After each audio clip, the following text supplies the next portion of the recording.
When I think about Chris's path direction, I think school was very boring to him. I saw how he passed tests like it was no problem. So I think the environment in the neighborhood or gangster stuff was in his face so strongly over there that world showed you need money. Being the only child, my mom's been gone all the time, so it left me a lot of time to like dip and dab in all kinds of dangerous things, you know what I'm saying? Ain't nobody else taking care of me. What the who is somebody to tell me that I shouldn't hustle? It was inevitable, you know what I'm saying? I mean, all my peoples was hustling.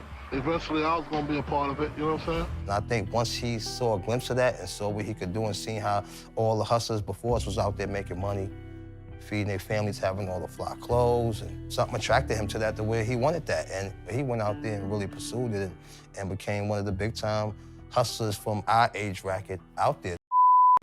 Let's talk about Biggie.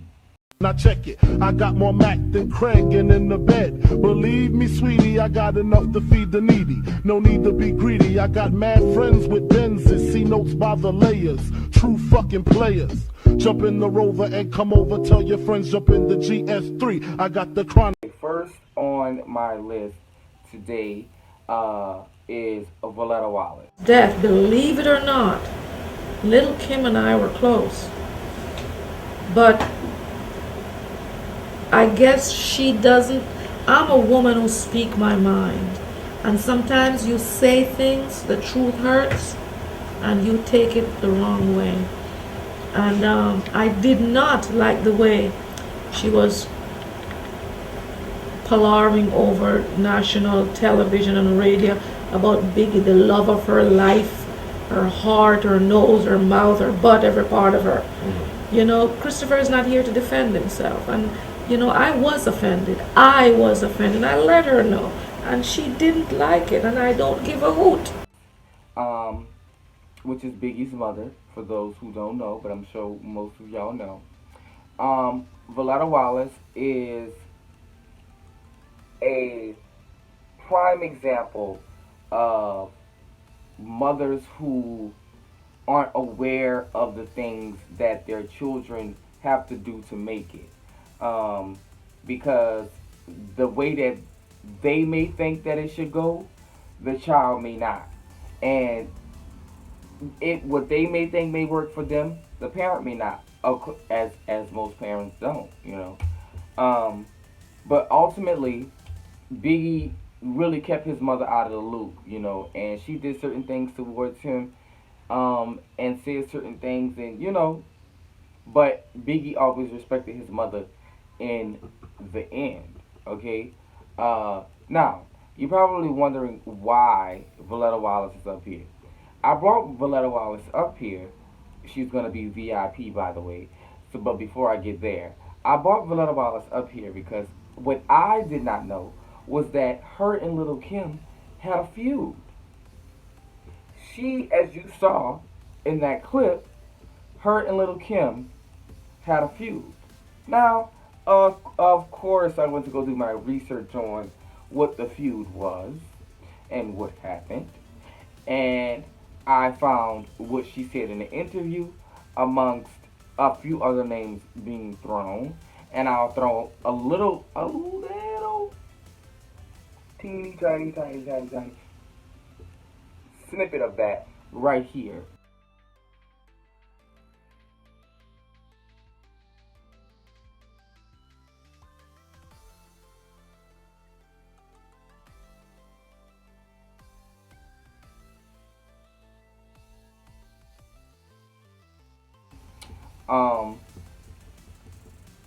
And I won't speak on everybody else's names, but what I will say in regards to Voletta Wallace and Little Kim is the fact that Voletta Wallace, on one hand, I can understand where she's coming from with Little Kim. You know, she had just lost Biggie, and, you know, she understood who Biggie was in hip-hop and what the fans thought and all of that, and she also knew that Biggie was a ladies' man.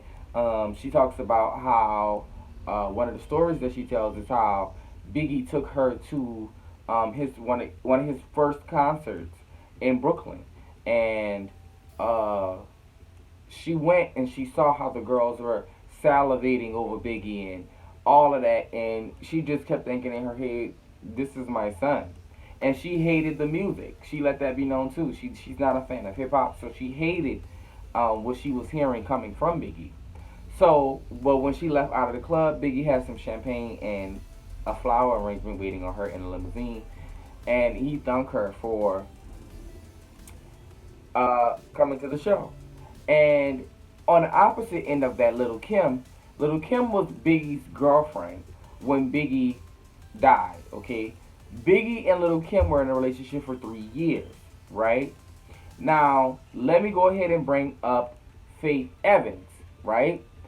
Biggie was married to Faith before, and I'm going to get a little more in depth on this when I get to Faith Evans. Biggie was married to Faith, and Faith walked in on Biggie in the bed with Little Kim. Okay, the love triangle between you, rapper Little Kim, and the late Biggie. I remember when you wrote your book, she described how you walked in the bedroom on your husband in bed with Little Kim. Hold on, because I always wanted to know this. But you didn't describe to us, did Little Kim sashay to the bathroom like this? Oh my God. Or did she sit there next to your husband like, and what you gonna do? Or did she run?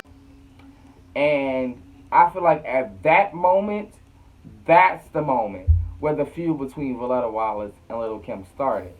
She made, it clear that it was about the parading and all of that stuff and what she was saying and all of that. And she also made it clear that Diddy told her at Biggie's funeral that if she needed anything to call him, he'll always be there for her. She says that Diddy's never supported her. Diddy's never been there for her. So it's a lot of questions. But in that situation between her and Little Kim, I could understand definitely where those two will kind of bump heads with the opinions, because as Little Kim, as his spouse when he died, I could see how you would want to stand up for him, but in the same circumstances, you can't sleep with this man's, you can't sleep with this man and you know that he's married. Not only that, that's what type of effect that's gonna have on his mother when when she hears that from the wife, which was Faith Evans at the time. Now, yes, Biggie and Faith have a son, and I'll get to that in a moment. But yeah, and I'm not done talking about Little Kim because she throws shade at Miss Faith Evans, but yeah, Miss Voletta Wallace in that case, I doing my research on her, that is the only thing that I found that she really got into, and she is very opinionated when it comes to the people that represent Biggie and the people that claim to be there for Biggie and what they put out in public and what they say. She's very keen on that, and I can respect that as the mother of a hip hop legend. So for that, I'm going to give her VIP, as I said. The head of Death Row Records, Suge Knight. We need to know, is he capable of doing something as diabolical as taking Tupac's life? And would Suge Knight order an assassination attempt with the target sitting right next to him in the car? That's a bold move. Woo. That's a really bold move. And why? What would be his reason behind it? What would be his motive? Well, it's all about money. Right. First, Suge Knight loses Dr. Dre. And now there's rumors Tupac wants to leave Death Row. Those are two big hits for Death Row. Two major hits. So he's losing all his money makers. He's losing his big money cash makers. cows. And also, there was a huge payment due to Tupac from his All Eyes on Me CD. That double CD sold 5 million copies, or just 10 million because it's double. So a huge royalty payment was due in October. And he was shot on September 7th, 1996. Moving on over to Suge Knight. Now, my thing is this, okay? It's been reported, I don't know how current y'all are with the news, but it's been reported as of lately that Suge Knight is being charged with the murder of Biggie. It's being said that Suge Knight hired Amir Muhammad to kill Biggie. Now, this is the thing. I played the Tupac clip in the beginning because if you watch my show, then you know on season 1 I did the episode on Tupac, and Suge Knight was my common denominator then, and I presented some facts about him then, and this was well before they had came up with the evidence that Biggie was set up. So I said some stuff then on this line of, I think Biggie and Tupac were set up by Suge Knight. And just like I called it, that's what it was. Everybody has been speculating this for years, and it's finally come into play. Now, the motive, just like the reporter said, because also that reporter that you seen, the lady that you seen speaking, I had her in my Tupac episode 2. She did a news interview with the man that killed Tupac, right? Now, like she said, Suge Knight was losing his cash cows, right? And I don't care what anybody says, the motive had been there for Biggie and Tupac, right? And he might have killed Tupac for money purposes, or he might have had Tupac killed for money purposes, or whatever reasons that was, or set up, or however he did it.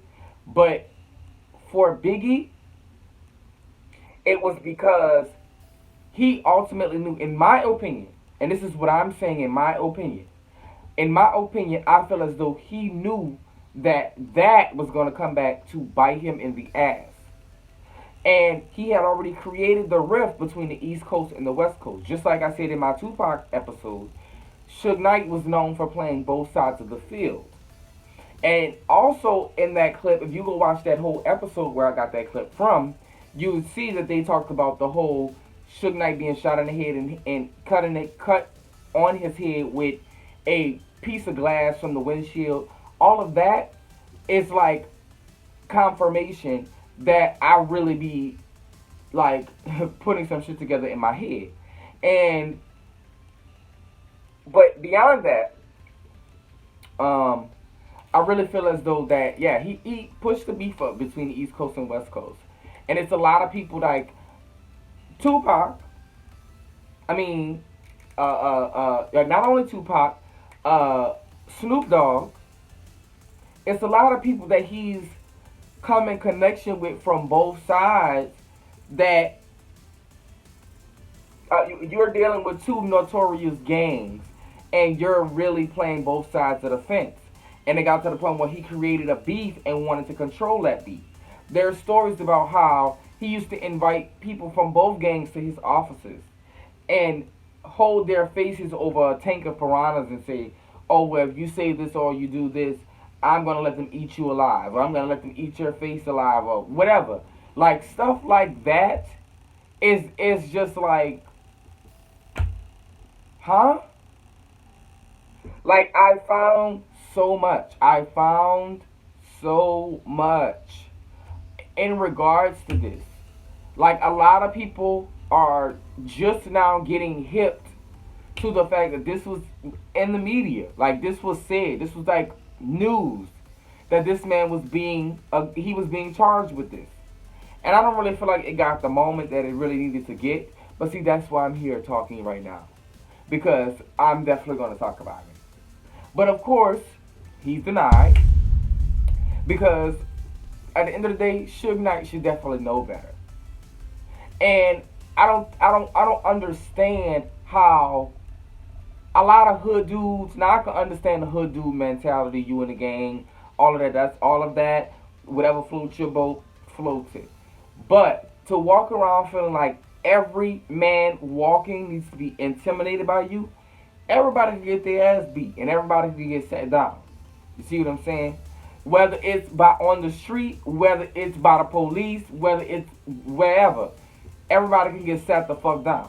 So you can't really walk around with this demeanor And that's kind of what he was doing on both sides. He wanted to control both sides of the field, both sides of the playing field. And I feel like he did everything in his power to not let Biggie and Tupac come together to really create magic. Now, you may come across some samples that people have put together, but as far as them really creating magic together, I think they may have 1 or 2 songs together. But besides that, no. I found one video of Tupac and Biggie greeting each other publicly. Tupac brought Biggie out at his concert. And when Biggie came out, he dapped him and hugged him. One video. Like, I don't care what nobody says, Suge Knight is responsible. But moving right along. Little Big, how's he doing? Son of Biggie Smalls. CJ is good. He's a junior in high school. He's got a car. A car? That he can't, I'm driving it for now Okay. because it's good on gas. He wanted a Prius, which I thought was a smart thing for a teenager. Very smart. Yeah, so I put my BMW in the garage for a minute. Yeah. I'm driving his Prius. Nice. What do you tell him about his father? You know, I don't have to tell him much at all. I mean, I find myself telling him things that remind me, that he does, that remind me and everyone else of his dad. Yeah. I mean, you know, I think between him spending time with Miss Wallace and C's and D-Rock and doing the movie, he has had such a great history lesson on his dad. Yeah. But the funny little things that he does that he would have never seen him do, like flick his toes together, and the way he uses one finger to rub his nose when his sinuses are bothering him. He even like he takes the asthma pump, and Big used to do this all the time. My friend Cheryl said, "Oh my God, how does he do it?" And he doesn't use the pump. He just puts the silver thing on his tooth and sucks out the asthma medicine. Like, I And mean, that's just what Big a lot used of to do stuff that too. his dad used to do that he does. Wow. Now, Faith Evans. Shout out to Faith Evans, the legend, the diva, the Don. Shout out. I love the stance that Faith Evans gives on Biggie. Now, bouncing off of what I said earlier regarding Little Kim, the day that she caught Little Kim in her bed, she said that she didn't say much. She decided to turn around, pack her stuff, and she left. Took her and the kids, and she left. And of course, she had a conversation with Biggie's mother, because that was her mother-in-law. But also in the same sense, Faith really loved Biggie, and you can tell that she loved Biggie. Now, as I was saying about Little Kim, I feel like what Little Kim got from the family, from the fans, from all of that, was due to Little Kim. But even though the situation was wrong and the situation happened wrong, just like Faith said, it shouldn't have happened that way. And Faith even looked past that. You know, she made public that regardless of what happened, Biggie is not here anymore. And that's not something that she's going to carry on her conscience in regards to her experience with Biggie or Little Kim. You see what I'm saying? And she made public also that she's went to award shows and tried to speak to Little Kim. And let me tell you a story. She went to one award show, and Little Kim, she tried to speak to Little Kim, you know, hey, hi, all of that stuff. Little Kim stepped back and was like, who was that? Like, the disrespect. Like, and that's what happens. Like, okay, I understand that you slept with this lady's husband, but, like, you don't have to treat her like shit. Like, you don't have to do that. It was her husband. You decided to take her husband. Even though he was in agreement with sleeping with you, you decided to take her husband. So why are you giving this lady, like, and she's the one that actually have the kid for him? Make me understand.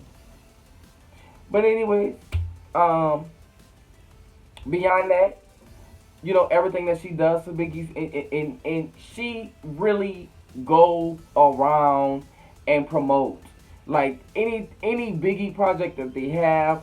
You know, she's just like Miss Valletta to me. Like, she don't cut the rug when it comes to what's going on behind Biggie's name. Like, whether it's with the case, whether it's with who they suspect, whether it's with, you know, whatever. They don't really cut corners, and they give it real.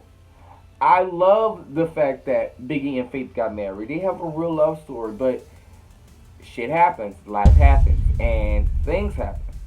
And hopefully, well, not hopefully, I know for sure that what happened to Biggie and losing Biggie changed her, Little Kim, Diddy, all of their lives forever. But there is so many pieces to the Tupac and Biggie murder puzzle that it's just so all over the place. If you notice in episode for Tupac, in the episode for Tupac, I mentioned how they were suspecting that Biggie was set up by Diddy for $1 million. They were saying that. So it's just like, it's so many pieces of the puzzle. And the way that I do my research on people is I don't really sit and like go to the library and look in the books, check the magazines and all that. No, I don't really do all of that. I do about a good 4 days worth of research about people individually. What were their connections to the people individually? And I think about a day per person, including the person themselves. And ultimately, I get a sense of an idea of who these people are and what were their connection with the person. But it's a lot left unsaid by not only the people, but the police. And just like Faith Evans made clear, LAPD is not working with the Wallace family nor Faith Evans on the murder of Biggie Smalls. That needs to change. I don't know who over there is in charge, but yeah. And I'm glad they've picked up the ball enough to now know that he was set up by Suge Knight. And that's a big stride. But that's it for this week. I know I took a long time, but next week I'm up in the fucking ante. We going for Beyonce versus the People next week.